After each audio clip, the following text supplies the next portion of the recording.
True peace, Kens. It's May 9th, and I'm back at y'all with another one. And if you're trying to stay ahead of the game, peep the slang. This came out May 8th, 2020. I think this is good. COVID moonshot. Can AI algorithms and volunteer chemists design a knockout antiviral? It started with a tweet. Alpha Lee, co-founder and chief scientific officer of machine learning company PostEra, read on Twitter that Diamond Light Source, the UK's national synchrotron facility, had identified a set of chemical fragments that attached to an important coronavirus protein. Lee wondered if his company, formed just 6 months earlier, could help connect the dots from fragments to viable drugs to fight COVID-19. PostEra uses AI algorithms to map routes for drug synthesis to speed the drug discovery process.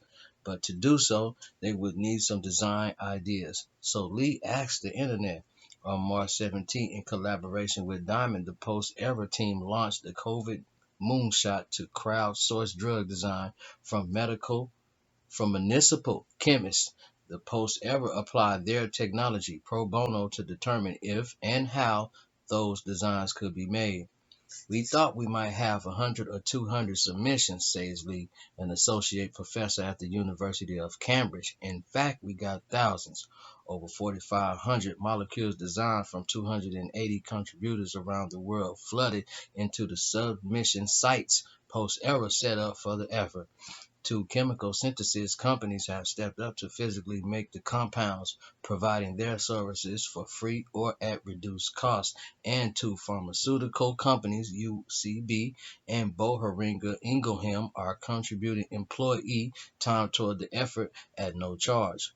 There's an element of we should do something from the PIs of the project, almost a duty not wanting to leave key scientific equipment and great minds idle, and it has caught on, says John Spencer, a professor of bioorganic chemistry at the University of Sussex, who worked for 10 years as an industry municipal chemist and is volunteering in the moonshot. In addition to being involved in discussions and providing advice, Spencer has submitted around 100 ideas and sent compounds from his university laboratory for testing. If and when any drug candidates are identified via crowdsourced project, the drug designs will be made openly available in the public domain without patent or any intellectual property restrictions. In times like these, when the world is closing down, science should open up, says Lee. We are really optimistic that we can get a valuable drug candidate out of this effort. Currently, the chemical fragments discovered in diamond are a far cry from actual drugs. The small molecules only weakly attach to the active site of a key coronavirus protein. A true drug compound requires additional chemical components to be potent, safe, and lasting in the body. Design ideas for such compounds are being submitted by academics, students, retirees, industry, medicinal chemists, and more. There are a lot of like-minded experts using a diversity of tools. Some experts intuition, others machine learning, and others physical models, says Lee. The PostEra team runs the design through their machine learning pipeline algorithms trained on over 10 million chemical reactions, scrapped from patents of existing chemicals to try age, which designs can be made and then generate recipes to do so rapidly.